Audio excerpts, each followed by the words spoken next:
अरे वहां मत देखो, देखने की जरूरत नहीं, यहाँ देखो तो बता रहे हैं विस्थापन की दर को बताया था। दर का मतलब बटे में क्या होता है, समय। अगर विस्थापन की दर ना बोल करके अगर क्या बोल दे, दूरी की दर, ऐसा होगा ना। दर जहां पे भी कहीं वर्ड दिखे इसका मतलब बटे में समय की बात कर रहा है, और ऊपर में विस्थापन नीचे में समय हो जाएगा, तो किसको बताएगा, वेग को बताएगा। विस्थापन का रिलेशन हमेशा वेग से होता है और दूरी का रिलेशन हमेशा चाल से होता है। अगला क्वेश्चन है त्वरण का एसआई मात्रक, तो भाई मीटर पर सेकेंड स्क्वायर एसआई मात्रक होता है।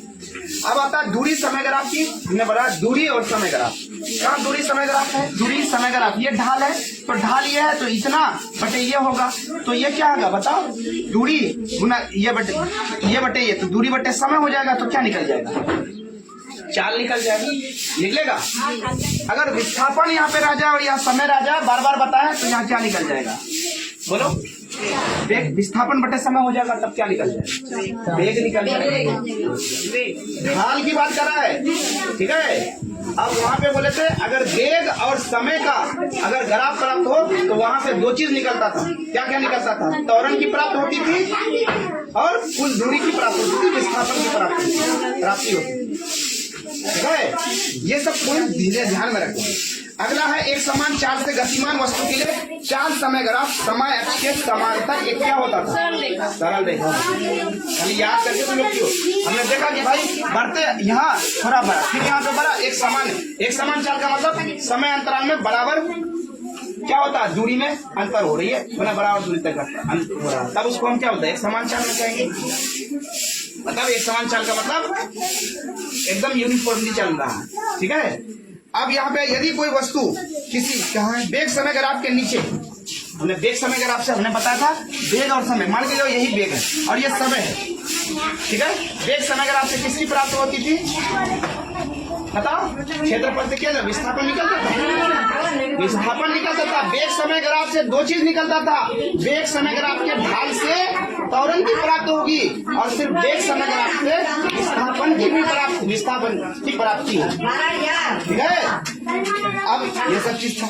अगला तो लोग यहाँ पे क्या ऐसी गति हो सकती है कि औसत वेग 0 होगा, बिल्कुल। औसत वेग का फॉर्मूला क्या होता है, v एवरेज की वेलोसिटी जो होती है u प्लस v बटे 2, इनिशियल वेलोसिटी प्लस अंतिम वेलोसिटी बटे 2। तो मान के जाओ हमने गाड़ी निकाली, मेरी वेग 0 मीटर पर सेकेंड था, कुछ देर के बाद हमने गाड़ी आकर के यहाँ रोकी और मेरा क्या हो गया 0 मीटर पर सेकेंड बटे 2 कर देंगे, यहाँ से मेरा ओवरऑल वैल्यू 0 निकाला। इसका मतलब औसत वेलोसिटी 0 हो सकता, जी नहीं हो सकता। अगला है एक पिंड एक समान वेग से गतिमान है, तो एक समान वेग का मतलब हर वही एक स्पीड से जा रही है, यूनिफॉर्मली जा रहा है, यानी 20 मीटर पर सेकंड जा रहा है, 20 मीटर पर सेकंड, 20 मीटर पर सेकंड, वही वेग है। तो त्वरण का फॉर्मूला क्या होता है, v माइनस यू बटे टी, नहीं होता है। जब ये और ये दोनों बराबर है, अगर ये 5 मीटर पर सेकंड है तो ये भी 5 मीटर पर सेकंड है, तो 5 मीटर पर सेकंड माइनस 5 मीटर पर सेकंड बटे कोई टी लगा है, जो भी लगा है 10 सेकंड 8 सेकंड जो भी है, ऊपर में 0 होगा, नीचे में क्या हो गया, कोई टाइम हो गया, तो बराबर क्या होगा, ऊपर में 0 नीचे में कुछ भी आ जाए, ओवरऑल वैल्यू कितना आ जाता है, 0 हो जाता है, यही होता है। अगला था ना कि एक पिंड एक साइकिल सवार का वेग समय ग्राफ समय अक्ष के समांतर एक सरल रेखा द्वारा, तो सवाल अगर सरल रेखा अगर वेग समय ग्राफ क्या प्राप्त होगा, एक सरल रेखा प्राप्त होती है, क्या होता है वेग समय ग्राफ। अगर एक सरल रेखा प्राप्त होती है, देखो ये वेग समय अक्ष के समांतर एक सरल रेखा प्राप्त होती है, यही सरल रेखा सीधा रेखा प्राप्त करा। इसका मतलब क्या हुआ, वस्तु का जो वेग है वह बदला नहीं है, वस्तु क्या चल रहा है, एक समान वेग से चल रही है। वेग समय ग्राफ की बात बोल रहा है तो चाल नहीं बोलोगे, ठीक है, ठीक है। तो क्या हो जाएगा, एक समान वेग से जा रहा है, जब भी आ जाए चाल कैसे चल जा रहा है, चाल अलग चीज है, वेग अलग चीज है। आगे अगला क्या बोला कि उस तय की गई दूरी कैसे आप ज्ञात करें। हाँ, एक पिंड के वेग समय ग्राफ से हमने बताया, वेग और समय ग्राफ से दो चीज, ढाल से क्या प्राप्त होता था, त्वरण की प्राप्त होती, और क्षेत्रफल से क्या प्राप्त निकलता था, दूरी की प्राप्ति होती थी। तो वेग समय ग्राफ के इससे क्षेत्र के क्षेत्रफल समय अक्ष के क्षेत्र से घिरे हुए क्षेत्र जो होता है उसका क्षेत्रफल से क्या निकलता था, विस्थापन निकलता, ठीक है। पढ़े वाइज बराबर यूटी प्लस 80 स्क्वायर, और ना v स्क्वायर बराबर you square plus 2s, v average बराबर u प्लस v बटे 2, ये सब चीज याद होना चाहिए। a बराबर v माइनस u बटे t, ठीक है। u क्या है, v क्या है ना, t क्या है, अगला देखो एक गाड़ी का ओडोमीटर क्या दिखा रहा है, तो एक होता है ओडोमीटर और कल हमने पता स्पीडोमीटर, स्पीडोमीटर स्पीड बताता है, ओडोमीटर क्या दूरी तय की गई, ऐसा यंत्र होता है क्या बताता है भाई कितनी दूरी तय की, वो दूरी को तय बताता है, मापता है। अगला था एक वस्तु द्वारा कुछ दूरी तय की गई, क्या इसका विस्थापन 0 हो सकता है? बिल्कुल हो सकता है। हमने कुछ दूरी गया, वहां गया और फिर वापस आया, तो दूरी तो हमने डबल फुल की, लेकिन मेरा विस्थापन कितना हुआ? विस्थापन 0 हो सकता है ना। दुनिया का कोई भी कोना हम घूम घाम करके फिर यहाँ आ गए बदलते समय के साथ, टाइम चेंजिंग के साथ, लेकिन हमारा विस्थापन 0 हो जाएगा। होगा कि नहीं होगा? विस्थापन 0। दूरी हो सकता है, दूरी कभी भी शून्य नहीं हो सकता, लेकिन विस्थापन शून्य हो सकता है। फर्क क्या है? विस्थापन सदिश राशि है और दूरी सदिश राशि। ठीक है। अब आगे था कि ये सब चीज, अब यहाँ पे ग्राफ दिया हुआ था, चाल समय ग्राफ का, यहाँ पे ग्राफ दिया हुआ, पता चल रहा है कि चाल घट रही, चाल बढ़ रही है, एक समान स्पीड से जा रही है, पहले बढ़ रही है, फिर एक समान जा रही है, फिर घट रही है। ठीक है। तो ये ऑब्जेक्टिव ओवरऑल टोटल कंप्लीट है। ठीक है। अब आया आप लोगों का, अब यहाँ पे देखो कल हमने बताया था, अगर ये वाला क्वेश्चन है 60 मीटर मैथ वाला है, 7 मीटर की त्रिज्या है, ये बता दो तुम लोग, कल ही बताए थे। ये बताओ विद्युत वाला ये क्या है? टाइम कितना लगेगा रे? 1 सेकंड में कितना टाइम लगेगा? समय बराबर क्या होता है? दूरी बटे समय बराबर क्या होता है? दूरी बटे चाल, और चाल बराबर क्या होता है? यही होता है।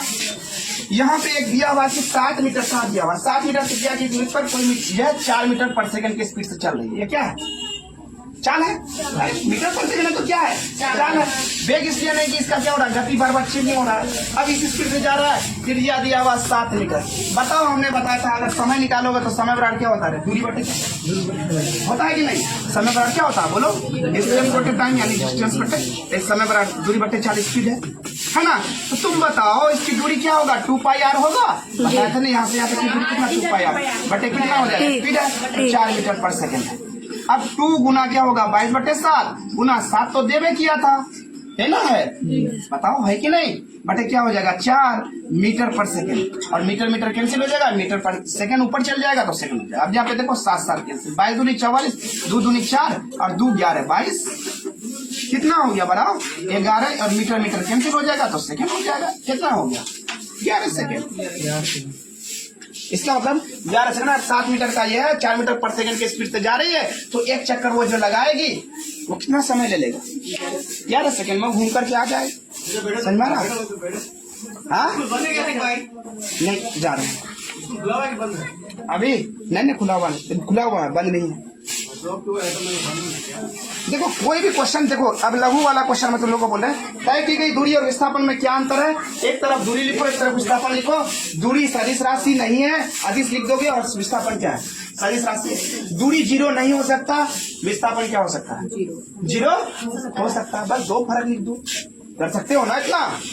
दूरी क्या है? अदिश राशि है, विस्थापन सदिश राशि है। दूरी 0 नहीं हो सकता, विस्थापन 0 हो सकता है। बात करता हूँ। और कुछ दूरी बराबर क्या होता है? बताओ, दूरी बराबर क्या होता है? 4 गुना समय। विस्थापन बराबर क्या होगा?